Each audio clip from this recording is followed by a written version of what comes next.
The Arizona Territory in 1883 was unforgiving to the broken, but Flint Garrison had learned to find strength in his scars long before he rode into the dusty settlement of Copper Falls that scorching September morning. The bounty hunter's face told stories of violence, a jagged scar from temple to jaw, another across his forehead, marks that made children hide and women avert their eyes. But nothing prepared him for what he'd find at the ramshackle boarding house on the edge of town. "You looking for work, mister?" The elderly proprietor, Mrs. Henderson, eyed Flint's guns with nervous respect as she swept the front porch with practiced strokes. "Got a situation with one of my residents." Flint pushed back his weathered hat, revealing more of the damage that Apache raiders had carved into his face 5 years prior. The scars caught the morning light, creating shadows that made his expression even more intimidating to most folks. "What kind of situation?" "Young woman. Been here 3 weeks now. Won't come out of her room, won't eat proper meals, pays her rent in advance with gold coins, but—" Mrs. Henderson lowered her voice, glancing around to make sure no other guests were within earshot. "She's marked, if you understand my meaning. Fire damage. Won't let anyone see her face." Something twisted deep in Flint's chest, a familiar ache he'd carried since his own ordeal. He'd learned that shame was a poison that ate from the inside out, more deadly than any bullet wound. "She causing trouble for your other guests?"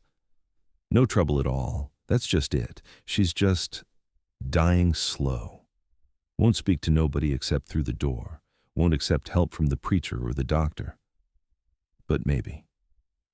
Mrs. Henderson studied his scarred features with calculating eyes. Maybe someone who understands what it's like to be marked by violence might reach her. Flint found himself climbing the narrow stairs to the second floor, each creak of the old boards echoing his growing uncertainty. He'd tracked notorious killers across 3 territories, faced down armed gangs without flinching, survived Apache raids and outlaw ambushes. But approaching a damaged woman's door felt like walking blindfolded into gunfire. The hallway was dim, lit only by a single window at the far end. Dust motes danced in the afternoon sunlight that struggled to penetrate the grimy glass. Flint paused outside room 7, gathering his thoughts before raising his knuckles to the wood. He knocked softly. "Ma'am?" "Name's Flint Garrison. Mrs. Henderson asked me to check on you." Silence stretched between them, broken only by the distant sounds of the town below. Horses nickering, children playing in the street, the rhythmic hammering from the blacksmith shop. "I'm not here to harm you." He pressed his palm against the door, feeling the rough wood against his skin.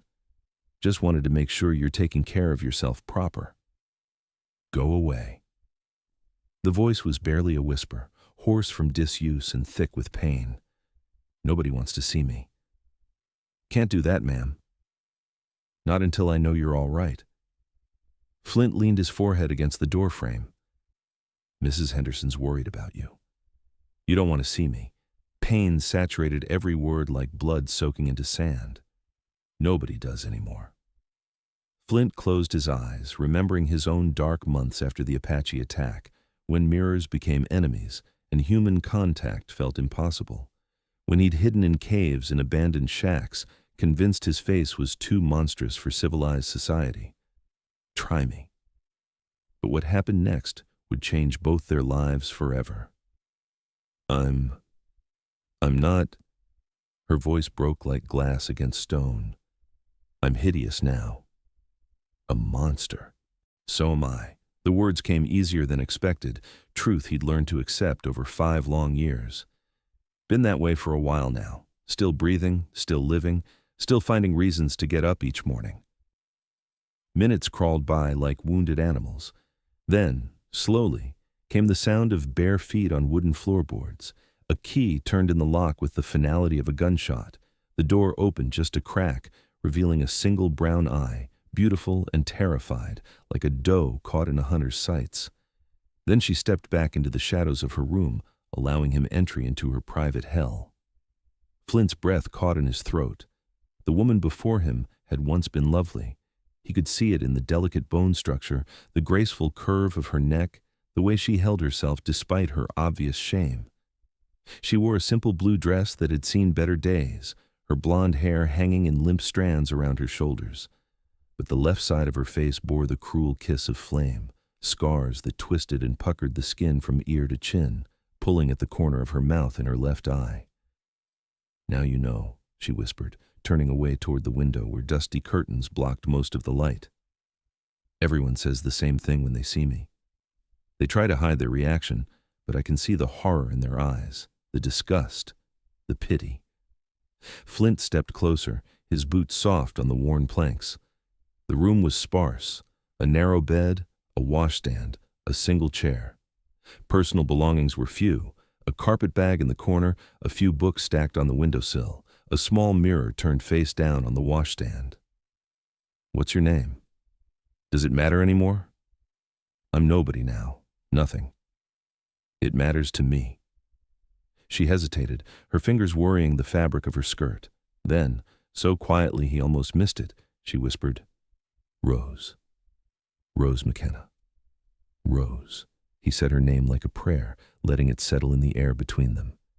Beautiful name for a beautiful woman. Her laugh was bitter as alkali water. "Don't mock me. Please, I've endured enough cruelty. I don't mock women who've suffered." Flint moved to where she could see him clearly in what little light filtered through the curtains. "You think I haven't heard every cruel word in the English language? Monster. Devil's face. Nightmare walking. Freak show." He touched the largest scar, the one that ran from his temple to his jaw. "Apache war party. 5 years ago this October. They killed my partner, tortured me for 3 days, left me for dead in the desert." Rose's good eye widened, studying the roadmap of violence carved across his features. The scars were deep, still angry-looking even after all these years, creating valleys and ridges that transformed what had once been a handsome face into something that made children scream and women cross the street. "For 2 years after it happened," Flint continued, settling into the room's single chair, "I hid from the world, lived in caves and abandoned line shacks. Thought my life was over, thought I was too broken and ugly for this world, thought God had marked me for solitude." "What changed your mind?" "Realized I was letting them win twice over. They'd marked my body with their knives, but I was letting them mark my soul with shame." He leaned forward, his weathered hands clasped between his knees. "Decided scars tell stories, Rose. They don't define who we are. They just prove we survived something that should have killed us. They're proof of our strength, not our weakness." Rose sank onto her bed, her hands twisted in her lap like broken birds. "The fire. It was all my fault. I was trying to cook supper for my sick mother.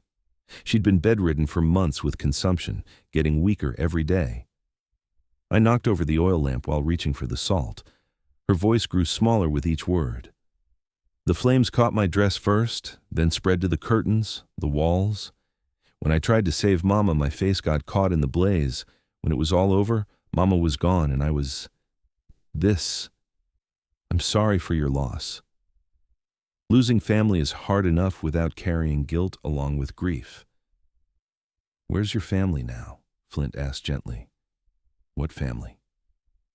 The bitterness returned, sharp as broken glass. "My fiancé took one look at me when I got out of the hospital and said he couldn't bear to look at such ugliness for the rest of his life. Said he had his reputation to think about." Her voice dropped to a whisper. "He was right, though. Nobody will ever want me now. I'm damaged goods, ruined forever." Flint felt anger rise in his chest like smoke from a fire. He was a coward and a fool. No, he was honest. At least he didn't lie to me. Rose stood abruptly, pacing to the window like a caged animal. "Look at me." "Really look. Half my face is a melted mess. Children run screaming when they see me. Women whisper behind their hands. Men avert their eyes in disgust. I am looking." Flint rose from his chair, moving to stand behind her. "I see a woman who loved her mother enough to risk her own life trying to save her. I see someone who survived hell and came out breathing. I see strength that fire couldn't burn away, Rose. I see beauty that flames can't touch." She spun around, tears streaming down both sides of her face, the unmarked side and the scarred.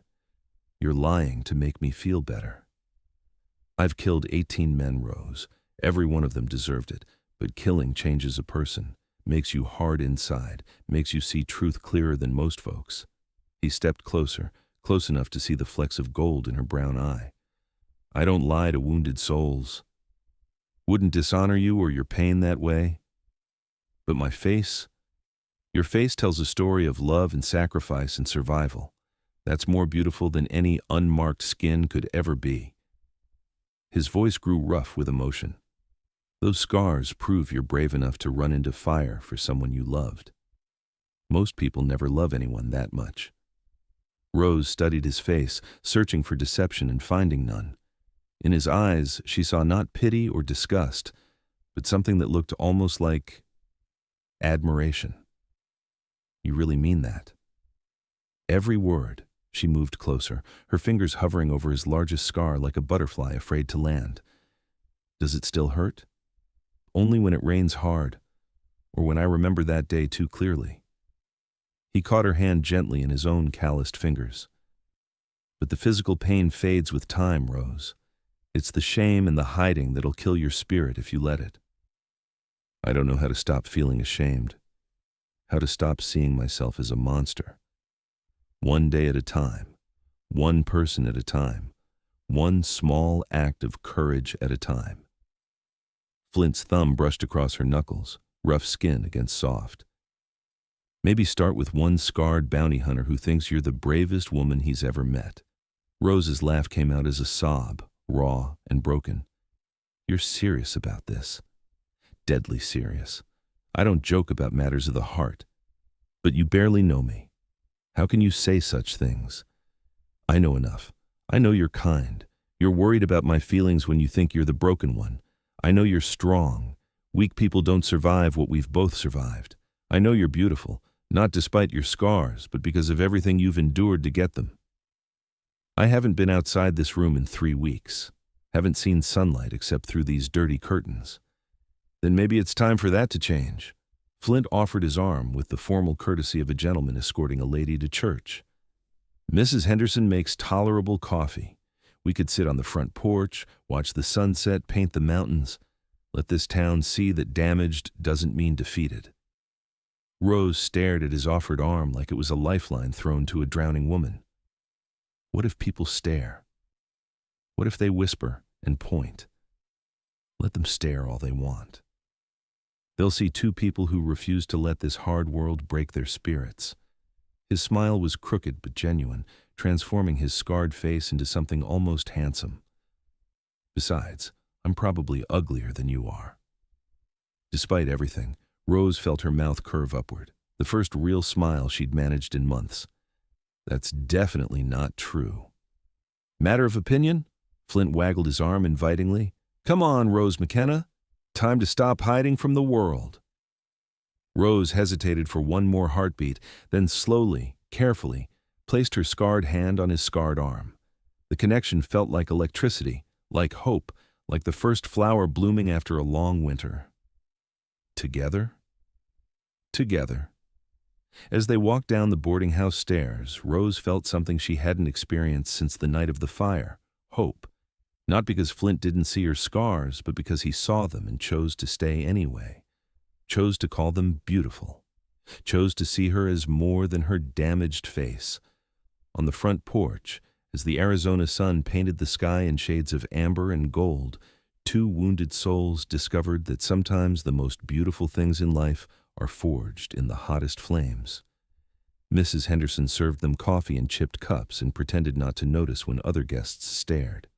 A few children pointed and whispered, but Flint's steady presence beside her made Rose feel protected rather than exposed. Nobody will ever want me now, Rose whispered, watching the sun sink toward the distant mountains. Flint squeezed her hand gently, his fingers intertwining with hers. Then you haven't met me yet. And for the first time in months, Rose McKenna believed that maybe, just maybe, her story wasn't over.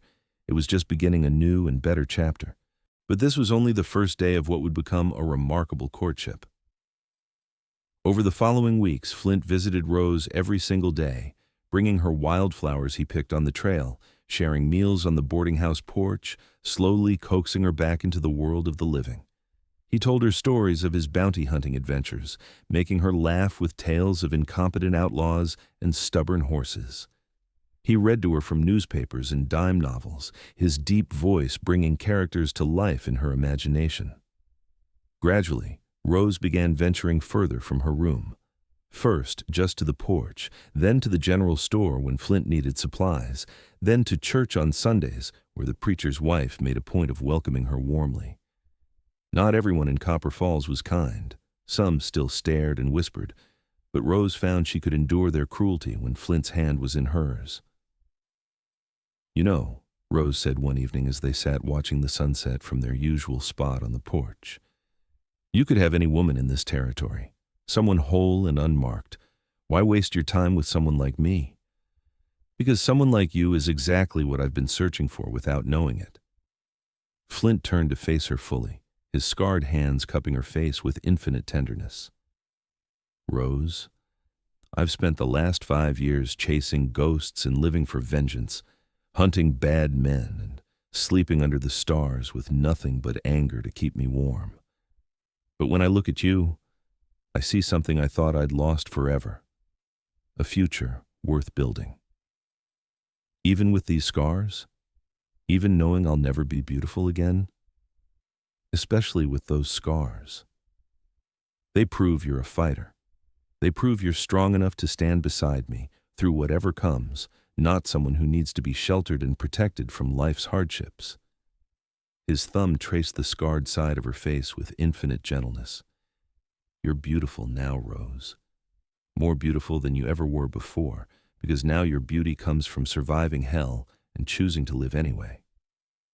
Rose felt tears prick her eyes, tears of joy this time instead of shame. "I love you, Flint Garrison, scars and all." "I love you too, Rose McKenna, every marked inch of you." The proposal came 2 months later, on a crisp October morning when the cottonwoods along the creek had turned gold as coins.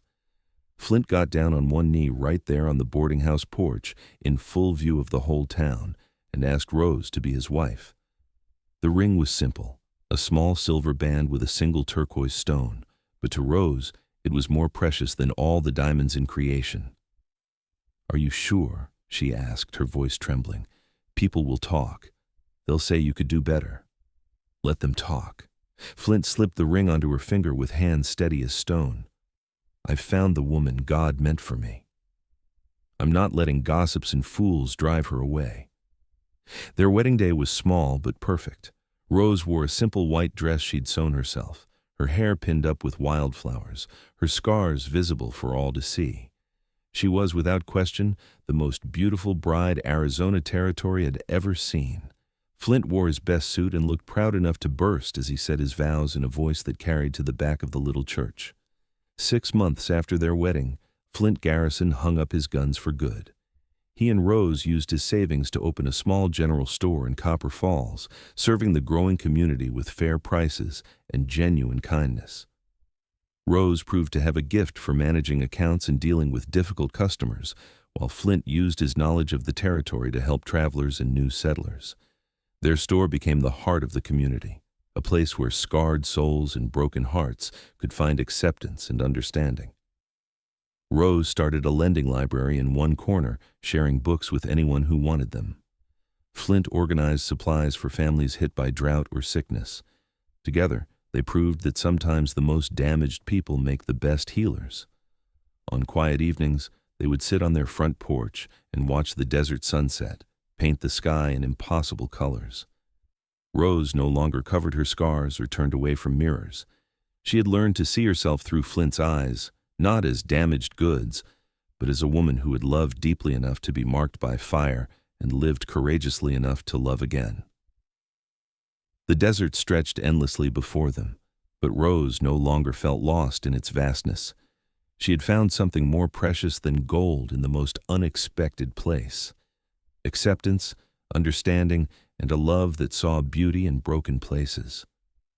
Sometimes the most beautiful love stories bloom between two wounded souls who choose to heal together, who see strength in each other's scars and find hope in shared understanding. What did you think of Flint and Rose's story? Have you ever felt like your scars, visible or invisible, made you unworthy of love? Share your thoughts in the comments below, and remember that every scar tells a story of survival. Don't forget to subscribe to Wild West Romance Stories for more heartwarming tales from the frontier, and hit that notification bell so you never miss an adventure where love conquers all. Until next time, remember, in the Wild West, love always finds a way to bloom, even in the harshest ground.